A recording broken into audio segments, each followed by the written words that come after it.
Having a good paying job that you can support and raise a family on is hugely important. That stopped with the sale of the plant to Bain Capital. They weren't concerned about your health. It was like working in the sweatshops of the 30s. It was like a vampire. He came in and sucked the life out of us. We view Mitt Romney as a job destroyer. Let me be clear.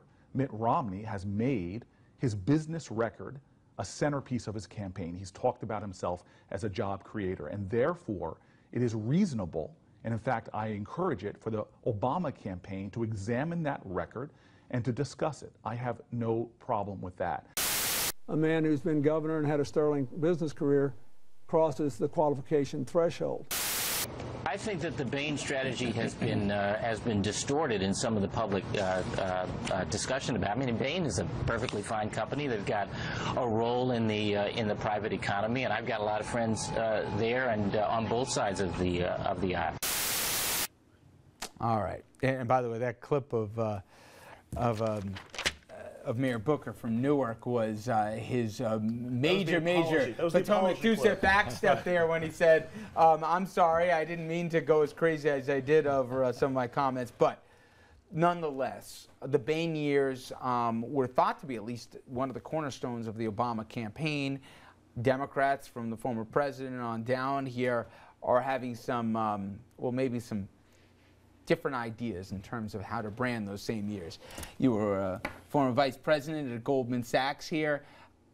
Did the White House go too far in your eyes by going after Bain and also de facto going after private equity? Well, look, in the context of a campaign, any candidate's past and the choices they've made is fair game. And of course, in the context of a campaign, language, heated language is going to be used. But the reason you hear, people, particularly Democrats with different points of view on this, is that it's a tough one. Look, capitalism, which is the system that has produced more wealth than any other system on the planet in human history, has a really ugly and tough side to it. Creative destruction. Companies go away. People lose their jobs. Now, with private equity, they're part of that. They sometimes succeed and grow jobs. Sometimes they accelerate failure. What's troubling to me, and this is one guy talking about private equity, is not that they exist, because they're part of capitalism. It's the advantages that they have, the legal and tax advantages that allow for a guy like Romney and partners in these firms to succeed oftentimes when workers don't. What am I talking about? Why, for example, when a private equity entity buys a company, does the general partner that buys that company pay capital gains, 15% on the money they make, but the Joe Schmo working in that factory may be paying 35% on his hard-earned income? Why do private equity firms take management fees out in year one?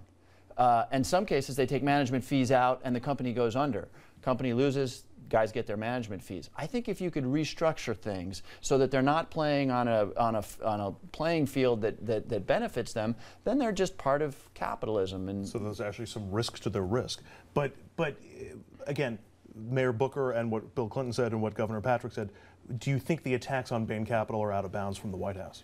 Look, I think the attacks on Bain Capital as an entity are probably out of bounds. But saying Mitt Romney, who could have done anything in this world, he could have cured cancer, he could have educated children, he could have gone to work for the UN to bring about world peace, chose to go into business, which is about capitalism, and he made those choices.